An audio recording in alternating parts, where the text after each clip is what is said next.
Did you drive your vehicle over there? Yes, I did. After having as many as 4 whiskeys? Yes. Oh. Look at how panicked he looks. You can see the fear in his eyes. He had some involvement, and he is afraid not to say the wrong thing. You had a romantic interest in my client.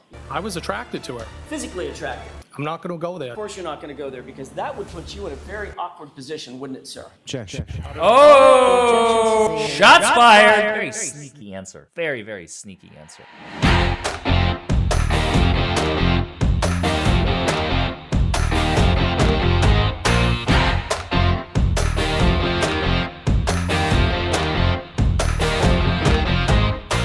Well, hello everybody, and welcome back to Buckle Up, It's the Law. Today we're going to continue with part 2 of Bryan Higgins' cross-examination by none other than Alan Jackson in the first Karen Reed trial in May of 2024. Let's get right into it, folks. You also know Bryan Albert well enough to know what his relationship with, for instance, the other guy that you traveled back from New York with, Eddie Hernandez.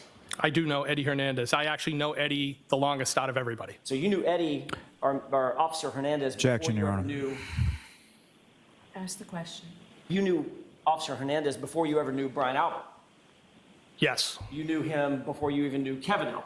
Yes. And you're aware that there was a physical altercation Objection, between Your Bryan Honor. Albert and Eddie Hernandez that you're aware of, correct? The objection sustained. Are you aware that Bryan Albert had gotten into a fist fight with Eddie Hernandez? Objection. Sustained. Were you at a Christmas party when that happened? Objection, Your Honor. Sustained is to that form. You can be specific, though. Have you ever been at an event with Bryan Albert and Eddie Hernandez and seen them fight? Objection. Christmas 5 years or so before 2022. Okay, the objection sustained. You do know that Bryan Albert has a reputation for being a fighter. Objection. Sustained.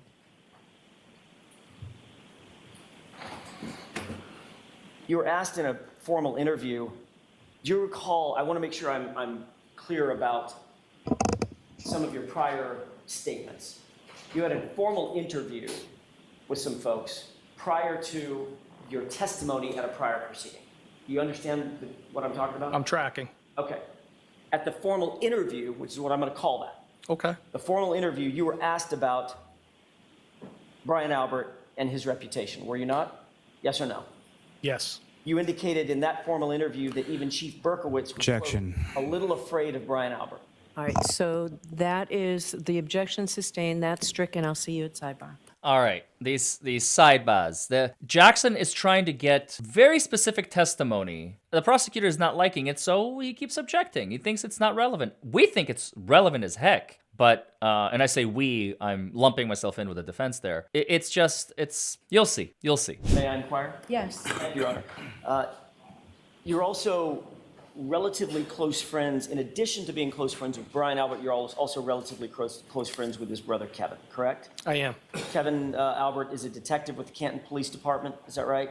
Yes. And you've worked in the same physical office with him for a number of years. Physical building. Physical building, that's a better way to put it. It's different. Is that right? Yes. And it's fair to say that you've consulted with Kevin Albert on certain of his cases professionally, is that right? I've assisted. And you've also socialized with him, shared drinks with him, Yes, gone out to bars with him, is that right? Yes, I have.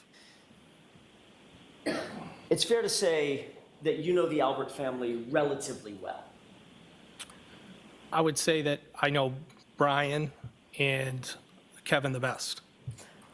On January 28th, you drove... But that's not a no. Even though it's not a yes, it's also not a no. Notice the interesting way that he answered the question. He knows them the best, but he never said like, oh, but I don't know so-and-so, or I do know so-and-so as well. He just said, well, those two I know the best. Very sneaky answer. Very, very sneaky answer. your Jeep Wrangler to the Hillside Bar to meet up with Bryan Albert for drinks, correct? I did. Oh, listen to You this. said you drank 3 to 4 whiskey sodas at the Hillside, is that right? It'd be Jameson and ginger, not whiskey soda. My mistake. Jameson and ginger. Jameson is Irish whiskey, It is. and ginger is ginger ale? Yes. Okay. What was Bryan Albert drinking? If I was to guess, a beer. I don't want you to guess. Do you know what he was drinking? No, I don't. He was drinking He was something? drinking something. Okay, alcoholic. Yes. You two were probably going round for round. In other words, finish a drink, get another round for the two of you, finish it, get another round. I don't think we. No, I wouldn't say we were going round for round. So he was nursing one beer while you had 4 Jamesons? Well, it would have taken. Say that again? He was nursing one beer while you had 4 Jamesons? What you said? No, he was probably. Maybe he had more beers than I had Jamesons, is more what I would say. Okay, so maybe he had 5 or 6 beers while you had 4 Jamesons. I'm not going to put a number on it because I don't know. But it was more. More than what? More than you. Maybe. He wasn't there that long. Well, it doesn't take that long to drink a beer, does it? I mean, if you're sort of thirsty and in a hurry. Is that a question? Everything I say up here is a question. Okay. Just presume it. All right. So, Well, that wasn't, so. Oh my God. Okay, Auntie Bev, I'll give you that one. Mr. Higgins, that was a question. All right, let me put a question mark at the end of that. okay. Your memory that Bryan Albert had more drinks than you did when you had those 3 to 4 Jameson and Gingers. To be honest with you, I wasn't keeping track. He left Hillside and you stayed, correct? For a short time, yes. You later changed your mind and ultimately decided to go to the waterfall. You finished whatever you're eating or drinking and decided to go over to the waterfall, right? Yes, because I'm always saying I'm going to show up, and then I kind of do the Irish exit. So I decided it was a long day, it was an emotional day, and I decided to join them. Did you drive your vehicle over there Yes, I did. after having as many as 4 whiskeys? Yes. Oh. Bryan Albert, did he drive himself? Well, I didn't see him. I dropped him off in Drinking and driving. Boston PVD district down there in Charlestown, and I'm assuming he drove back towards that way to meet me. He wasn't with anybody else. Not that I know of. So he was drinking at the Hillside Bar and then got in his car and drove over to the waterfall as well. I didn't see him drive over, but I assume that's what he did, yes. You went to John O'Keefe's house. I'm going to shift gears for a second. You went to John O'Keefe's house at some point to watch the Patriots game on January 16th, right? Yes. That was the time when you indicated that when you left, Karen gave you a kiss goodbye, correct? Yes. It's safe to say that that was not some hot, passionate, long kiss, but you think it was more than just a friendly peck, correct? I wouldn't describe it as a peck. I'd describe it as more than friends. It was a kiss. Well, you did describe it as a peck, didn't you? When? When you texted Karen Reed and she said it was just a peck, and then you texted back, I agree, Figure of speech. or the truth, right? Figure of speech. After that incident, Oh. it's safe to say, we've just gone through a number of them, you exchanged flirtatious texts with Miss Reed, is that right? Is the incident you're referring to when she kissed me? No, I'm saying after that. After that incident, yes, after the Patriots game, Okay, yep. you exchanged flirtatious texts We did. with Miss Reed. I did. And that was over the course of a few weeks, a couple of weeks, but just 9 days. Is that right? So it was between the January 12th and I would say before the 28th, because the 28th, she didn't respond, and the 29th, she sent that last text that John died. Well, it's Those actually- weren't, You've looked at the text, right? I have. You just looked at the last couple of texts. I did. The last text that she sent of any substance was January 23rd, right? Almost a Well, week. I think the text, Almost a I think the week. text on the 29th, John died, there's substance there. Okay, I'm not suggesting, I'm talking about after you said, Look at how panicked he looks. Like right there in that moment, you can see the fear in his eyes. I completely forgot about this. I mean, look at his eyes. They look like they are petrified, horrified. The fact that he has to testify to all of this, it's not because he is so upset over John O'Keefe's death. He had some involvement and he is afraid not to say the wrong thing because he's now under oath, under cross-examination by one of the best trial lawyers in the country, and he's under a microscope. That's why he's afraid. So telling. Yep. 28, right? The text of substance between the two of you, talking between the two of you, not the John died text, that substance ended on the 23rd, didn't it? I'd have to have the text in front of me to agree with you. I think it's right here, Mr. Jackson, right in front of the exhibits right there. Thank you. May I approach? Yes.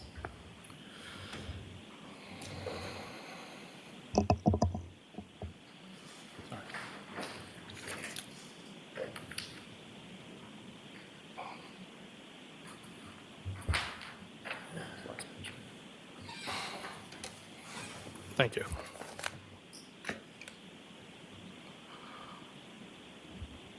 Okay, are you directing me to the 23rd? I'm directing you to the last page. Just look at everything on it and tell me if that refreshes your recollection. This is the last substantive text about you and Karen before your well. Yes, it'd be the 23rd at 9:40. May I? Yes. Thank you. So it was 9 days of texting between the two of you, correct? I believe so, yes. And aside from the kiss goodbye, you two never had any sort of physical contact with one another, Do you mean intimate? When you say physical? correct? Yes. I'm not talking about shaking her hand, Mr. Higgins. Well, I want to answer your question truthfully. I would like you to, too. You didn't have any physical, intimate contact with Miss Reed, correct? No, I did not. There was no other hugs or kisses or certainly no sex. No. And when she said, "I'm glad you came over tonight," in one of those texts that you just read a few minutes ago, she was referring to the Patriots game with John there and a big crowd there, correct? Yes. Over the course of that week or so, Ms. Reed did explain her feelings about her relationship with Mr. O'Keefe, correct? In text messages. During the pendency of our communication, she did express, yes. And she indicated that there's a difference between being married to someone and dating someone, et cetera. We saw those texts. Is that right? Yes. She also indicated that in terms of the situation in Aruba, she was upset by that, but it's not that big a deal. Correct? It was clear to me she was upset. And she said, "I don't care too much about that other girl." Right? Well, at least that's what she said in text, yes. That's what I'm asking you. Is that what she said in text, Mr. Higgins? It's not a trick question. That's what she said in text. Right. She said something along the lines of, Here come the sirens. "I'm just trying to be realistic. There's cracks in the relationship. It's far from perfect." Is that right? For those of you who have not watched the first trial, it's like thematic. There are periodic sirens, police sirens in the back, and it's just very intentionally coordinated, it feels like, is literally the best way I can describe it. I think that's something she texted. All right. And you'll agree that during the course of these texts, you were constantly asking for clarity and explanation from her, were you not? During our communication, I did ask for clarity. Many times. You Yes. saw it, correct? Yes. And she pretty much wouldn't answer you, correct? She was non-committal, I would say. Which is why you were saying in your texts, "Why won't you answer the question?" And she would parry and not answer that one either, correct? Well, I didn't want to be stuck in the middle of anything. That's not my question. I'm asking you whether or not she would answer your question about clarity specifically. She avoided questions about text. Right. And that was frustrating because you were very interested in her romantically at that point, correct? I was attracted to her. I don't know that I would say very interested in her. You texted things like, "Why did you get my number and reach out?" That's a quote from the text we just read, correct? I did ask that, yes. You said, "Now what?" Is that right? Yes. You texted, "So now what?" Correct? Yes. You texted, "I would hang out," meaning with you, Yes. correct? You were showing interest in her. Yes. You were showing romantic interest in her. I wouldn't say it was romantic. I was trying to vet it out. Well, you weren't seeing if she wanted to go see a ball game with you as a buddy, right? Not really, no. No, you were showing romantic interest in her, weren't you?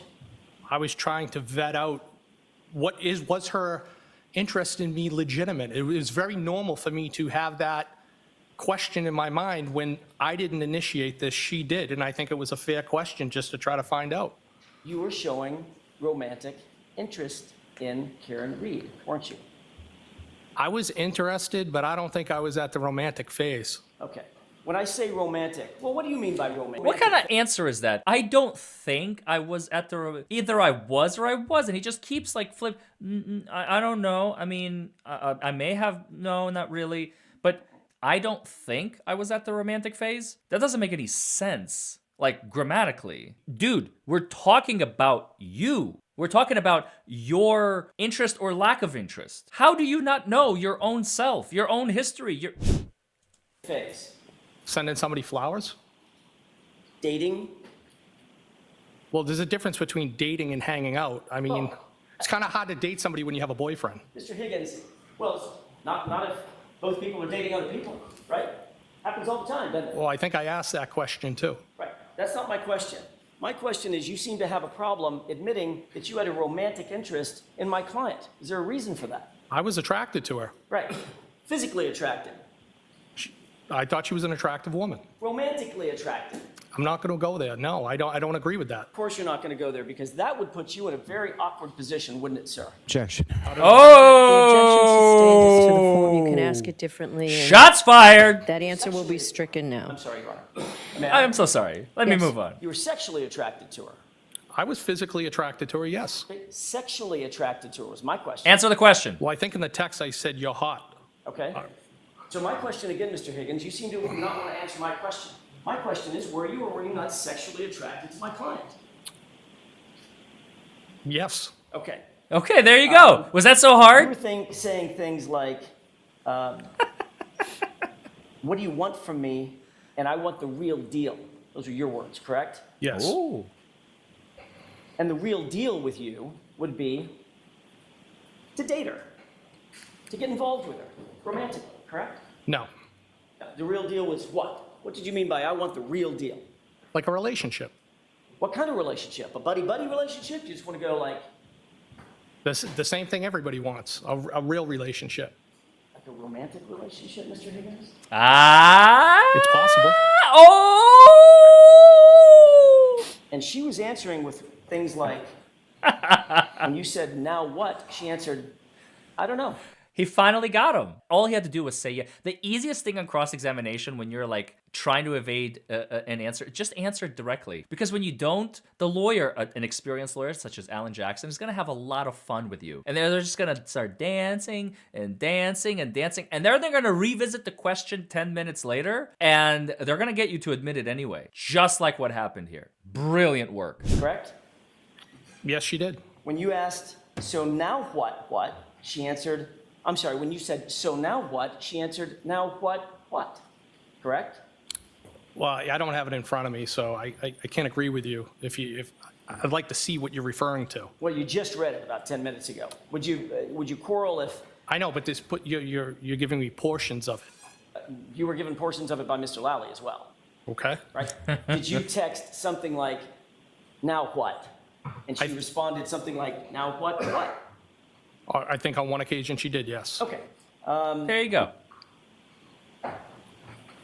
And you remember you just read a text where she texted, I'm sorry, you texted, what do you want from me? And her responsive text was, I don't know. Correct? I think that was one of the texts. Again, with this theme of her being non-committal, one way or the other. Is that right? Well, that's not how I would interpret it as a theme. No. Well, didn't you just say she was non-committal? That was your word, not mine. I did, but as I told you, it's been a process of trying to suss it out and see what this was all about. Right. So when you were sussing it out and determining whether or not you were going to advance this romantic interest, she was sort of non-committal, wasn't she?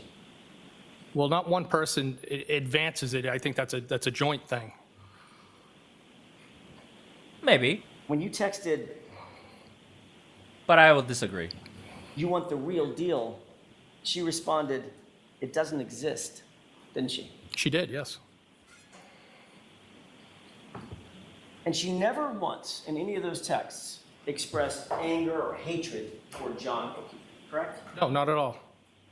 Matter of fact, she indicated more of frustration with the immediate family, the I would- kids, She didn't want to have kids. In its you know, totality, I would say yes. Well, we're going to stop it right here, folks. I wanted to thank you all for joining, and we will continue this series. And by the way, don't forget, as soon as this series is concluded, we're going to dive right back into Yuri Buchanan, also known as Yuri Bukaki, and then possibly even dive into Trooper Paul, depending on how much time we have remaining between now and the jury trial, because the jury trial is set to begin in about a couple of weeks, so we don't have a whole lot of time, folks. All right, I'll see you in the next one. Bye, everybody.